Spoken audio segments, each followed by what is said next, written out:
On shuffle. On shuffle. On shuffle. On shuffle. I'm on shuffle here with Meltt. You guys ready for the show? What's going through your head? Getting pumped, getting fired up. Feeling ready to go. Ready to go. I just had a lovely chicken pot pie and I'm ready to go. Where'd you get it from? What was it called? Cornish pie hole? Tasties. Tasties? It was delicious. I endorse it, yeah. When Was actually. Yeah, it really was. when making good music, what is your creative process? Ooh. Well, first, we've never made good music, so no. Just kidding. Making good music. For us specifically, we usually start with we'll come up with demos at home, and then we'll either all meet up and work on those in a room together, or we'll kind of swap them with each other and spend some time layering them up. And yeah, that's usually how things start going. I don't know if you guys want to add to that. Yeah, I mean, I don't know how I could really say other than just for me, I think, just tinkering around with new equipment or just new effects or something, just kind of exploring new sounds and eventually something might emerge and you just kind of follow it as quickly as you can and just kind of, they just kind of appear and you can't force it usually, I find. So just kind of getting inspiration, kind of getting some kind of skills with kind of your tools you have, and then just kind of hoping that they marry and just come into reality, I guess. Anything to add? Yeah, I think that it's nice when you start that kind of process in that way, then when we bring it together, if there's some songs are easier to kind of get a flow going and kind of finish it off, and others you'll bring it in and it'll be a really nice seed, and then someone else will take it in a totally different direction and it'll just completely unlock the song, and that's really cool when that happens, you know. Yeah, I agree with what Chris said. You can't really force it. I don't think we've ever really written a good song by just getting together and be let's write a song right now. The four of us. It's kind of individual stuff that then comes together to kind of all have our take on something. And yeah, sometimes a new part will come up. Sometimes just some new layer will happen that'll totally change things. And Usually it's a lot of average or bad songs to get to a good song. Yeah. And then you get a That's good true, one, yeah, and then you're yes. Yeah, the amount of songs we work on is way bigger than the actual songs that get released in terms of that. Yeah. What are some current hyperfixations or hobbies you're into other than music? I'm really into kayaking right now. We live near the coastline in Vancouver, so I've just been kayaking a bunch. It's kind of a fun one. In the last few years, I've been getting into biking a lot, and pitch and putt golfing I just absolutely love doing. So I try and fit that in every few weeks in the summer. It's been for a long time. I kind of always did athletics and music, so just different things like that. I got into cross country skiing a lot the last few years, and trail running in the summer and doing that in the winter, and just a bunch of other sports like tennis and whatever. Yeah. I'd say cooking for me is kind of outside of music one of my most obsessive hobbies. Just love good food. Who doesn't? You guys got any weird hobbies you want to share? I am utterly fascinated by religious theology.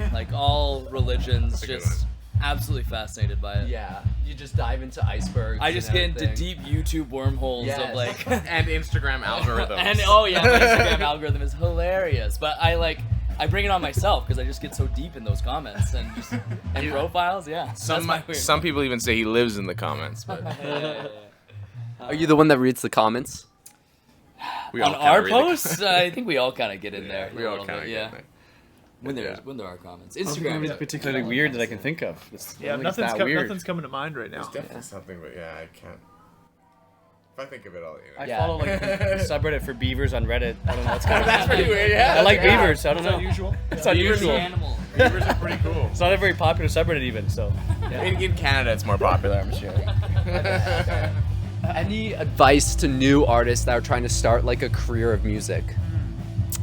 I don't know. Career-wise, I think the most important thing is to make lots of music and make music that you're proud of, and just put it out and not worry too much about how it's going to be received necessarily.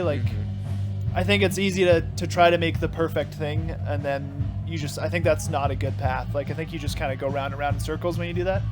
So if I was one point, I would say make lots of things. Try to just put something out, or try to just work on music every day if you can, even if it's we all have day jobs and stuff. If you're just doing it for some time in the evening, that's okay. Just try to do it every day, I guess, would be a good thing. Anything to add on? Yeah, I guess don't overassess what you're doing in the moment. Just try to like let things flow through you as smoothly as you possibly can without getting blocked and like, oh, I don't like this. Just try to like push through and get something done, even if it's just a rough idea. Yeah. And then check it out later again, and you'll follow it if you really like it, and if you don't, then just bail on that one and go to a different thing. Yeah. Yeah, I think it's a fine balance. If we're talking about just making music, it's a fine balance between being overly meticulous and obsessive about it, and then kind of losing all sense of what you're making, and then but also kind of striving for perfectionism, right? You kind of have to find that balance. So I would say, yeah, don't overthink it. Like James said, if you just keep making things, like I know for us, the first few things we made, like we learned so much about everything in the first few projects, like just recording and writing and this and that. So you don't really learn until you develop and release, and then you just go through the steps of it, and so you kind of just have to go through that. And then on the other side, I would just say like, don't undervalue yourself too. Like within the industry, it's a tough industry. You know, it's hard to break through, and yeah, like know your value, and don't jump on any opportunity that comes along. Assess the options, and yeah, go from there. Yeah. I mean, in terms of actually making a career of it, it's hard work and sacrifice. There's no secret sauce really. It's just it's what it is. We're still not there yet. And luck. Yeah, We're still working on we're still making it working, a we still career sacrifice ourselves. it, So like, Yeah. hopefully we can make it work. Yeah. Do you guys see a future where there will be a career with Meltt? Yeah, I do for sure. It's definitely not like it's guaranteed even though, but it's definitely like it keeps growing every year, and we're super happy. The shows we keep playing are like getting better and better, and so it's super positive and inspirational to be where we're at right now. Like no complaints. Yeah. But it's definitely, for it to be a full-on career, it takes an insane level of success. I think that more than Yeah. you even think. I think, unfortunately. Yeah. Yeah. It's I think such on paper I would have thought this would mean we're doing like really, really well, but Oh, it's yeah. not really that crazy yet. Weirdly, so I think all relative. it's easy to forget, like such a small percentage of the artists out there like are just making it overnight, Yeah. and it feels like that sometimes when you see a new artist, like holy shit, where'd that come from? But like most artists are like us, just like have been sweating it out for years and years and years to get where they are. So it's Yeah. what it is. Just learn. Yeah, I think just learning through a lot of failure is good. Like you just gotta view failure not as this like demoralizing thing, but as like something that you can learn from and grow from, and yeah, it's like just keep going. Like What is a millennial stereotype you guys think you fit in? The millennial pause on TikToks, right? It was a problem, yeah. We're so bad at it. That's pretty much been solved, but he's just talking about this thing where I guess if you start a TikTok with any amount of silence, not just immediate talking, then you're a millennial because you don't get you have to make it instantly engaging or else it's bad and people will leave your shit. No, I don't know. That's a good one. TikTok? Yeah, What else? I mean anything to do with Yeah, TikTok. dislike of TikTok. Dislike of Probably have TikTok very and millennial. yeah. Wait, what do you think a stereotype is? And I'll tell you if it's right. Yeah. Give us some. 'Cause I don't know what they are. Ooh, maybe like a millennial stereotype is like, the pause where like zooming in on your face and then zooming out of it when making a clip. Yeah. Ray, you know any? I mean we do that. Yeah. Anything like the Ray Dunn fonts on like Yeah. and like small bean type shit. Oh yeah. Small bean. So like he's big man, she's small girl. Like like the Taylor Swift. I don't know what you're talking about. I don't know what you're saying. Or it's like the obsession of like celebrity like relationships and everything. I don't know Interesting. about that, yeah. No. No, I I don't don't have that fall into issue. that, but I do know like some people that are. How old are you guys? I'm 21, she's 19. Oh yeah. So That's Gen Z. yeah, we're the Zoomers. We're into brain rot, Yeah. You guys know about brain rot and all of that? No. Is that just Like like Sigma, Alpha, Oh, Chi Cenat, Yacht, Riz. fucking hate that Oh, shit. yeah. The alpha sigma shit I fucking hate. So Oh, stupid. that's just so funny. It's The funny. Sigma, But, yeah, Sigma man. oh yeah, but the people that actually like buy into that, it's like Oh, do people really buy into that? Or is Oh, that yeah. everybody- oh yeah. Like the whole Andrew Tate Yeah, I kind of fucking generation. can't stand that I don't guy. actually fully know about this that much. You should I dive thought into it. I thought since- everyone was just It's like in so on that weird. joke. yeah. Some That's what I thought. people didn't get it. Riz is just charisma though. I get Yeah, that. that one's that okay. one's fine. That one's fine. Yeah, but why have to? But then I why think say there's like that? a variation. Yeah, we said stupid stuff when we were That's certain using age. as a verb. Yeah. Like what? Yeah, like what? What? There's so many different eras. of So much stuff. It's gonna sound like so dated. Of things we used to Yeah, say. Yeah. like what are those That's what terms it's we like used to the say? person, Random. That's so Yes. random. Random or like sick. Sick. Sick it still applies, but like, Yeah, but it was Dope. dope. Yeah. Oh, wasn't it? I say people dope still a use lot. dope. Saying burn when you Burn. Oh, yeah. Burn, yeah. Say that That was a next good all one. the That time. was a It's a for sick sure. burn. Lol. Mm-hmm. Oh, yeah, LOL. same. Yeah. Yeah. People still do Those that. are all good. I think Yeah, we but were they like have the it. last We do. generation to Yeah, not I have knew you were. smartphones when we were kids, so it's kind of weird. It's true. I had We Yeah. did grow up with the cassette Kinda tapes slide. at the earliest ages we were conscious, so. I don't know. I remember cassettes. I don't know. I do. I My, do, my yeah. parents. For my Really? parents. Yeah. I had I remember cassettes. CDs, obviously. I remember And CDs, CDs, of course, CDs, but- obviously. Bit of both. My dad's car had a tape player in it. Get in the hard hitting truths. People want to know. I know about your dad's tape. Yeah, that's how I was introduced to it. Yeah. What are like any Gen Z culture or trends that you partake in? That we partake in. Kind of Gen Z stuff, like doom scrolling or anything. Well, a little bit of that. Yeah, definitely.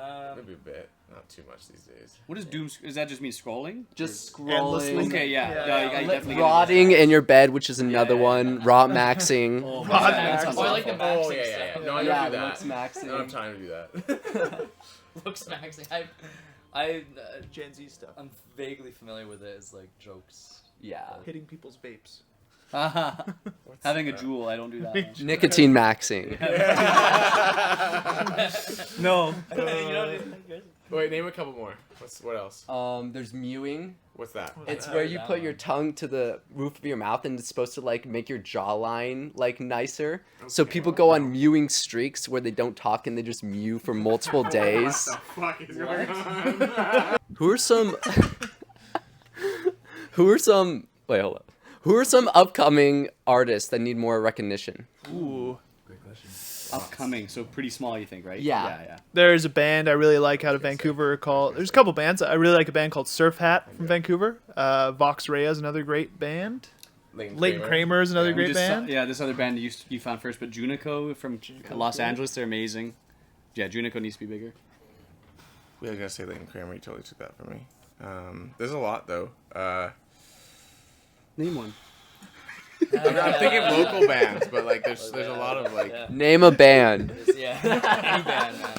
There's, I'm trying to think of one that's opened for us in the last tour that I. Led Zeppelin. Led Zeppelin, yeah. Lohum in the other room. Yes. I absolutely love hearing them every night on this tour so far, and They're great. they need more recognition. Any upcoming projects you guys want to share? We have like some more strip sessions coming out throughout the end, like this rest of this year. I guess we had like 5 or something. We put one out already, so there'll be more coming every few weeks. And I think there'll be something else coming special for Swim Slowly near the end of the year, which we'll have to. I don't know if we're allowed to talk about it yet, but there'll be a little extra bonus thing coming out for Is it- Swim Slowly 5-year anniversary. Yeah. So Yeah. yeah, that's for this year anyway. We're just working on the new stuff, which will be I don't know when it'll come out yet. Yeah. Yeah. Final question. Who is the realest motherfucker you know? In real life or as a figure we know. Any.